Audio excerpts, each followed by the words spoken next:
So as the founder of Luxury Communications and Shepherd Communications, no 2 days are the same. So this morning I was with the Soho House group chatting through doing an event in one of their spaces at 180. This afternoon I'm going to be with the Buckingham Palace lot, who we're looking after the PR for the Jubilee. So it's all very exciting. It's all very diverse. And I'm constantly learning with the Luxury Communications Council. We're always across all the trends. We're always across, what different brands are doing exciting things. And I absolutely love that element of it. So yeah, keeps it interesting.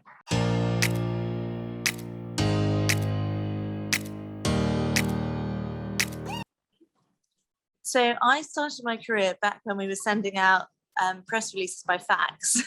That's how old I am. I mean, admittedly, I was an intern back then, but it was back in the day. So yeah, it's changed a lot. Obviously, the digital revolution's been amazing to watch and see, and we actually really pride ourselves of keeping up with the times and doing everything. But every time you create a sort of 360-degree campaign, you have to rethink it 10 minutes later because there's a new tool. But it's amazing to watch, and it's a really exciting time to be working in this tech revolution.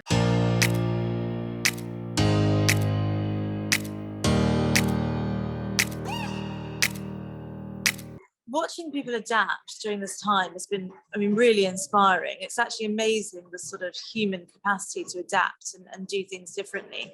I think from a sort of comms perspective, the brands who have done lots of things in this sort of local way have really been the winners. So whether that's actually adapting campaigns to be a bit more local, or indeed working with local influencers and local people, and that's been really interesting to see. And it really goes to show sort of that the brands who can be really nimble and don't have so much, I guess, corporate approval structure can actually do things really quickly and adaptive, and that's worked really well. And Great Britain, we've got a really good sense of humour. So whilst we have been tragic, the brands who have also laughed at the sort of lockdown side of things and done stuff that's been fun and amusing and entertaining as well as educating have been really good.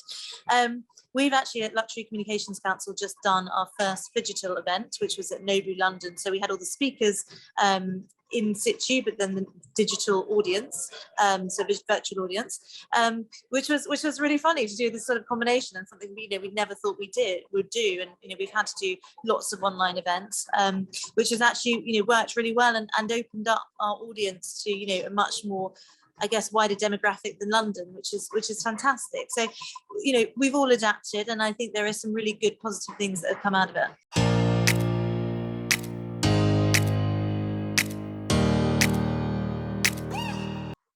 So in public relations, your I guess contacts, your currency, and so storing those in a really amazing comprehensive place is really important. And I'm sure there are some sales tools which do this, but I haven't yet found one that's sort of PR friendly, that you can put all the notes from the contacts, and you can sort of show linear partnerships of where people who knows everyone, and sort of make it almost like a spider diagram of how people know people and how you know them, and then their contacts, and then notes about them and that sort of thing. So that would be really helpful if you wouldn't mind creating it, Launchmetrics, please.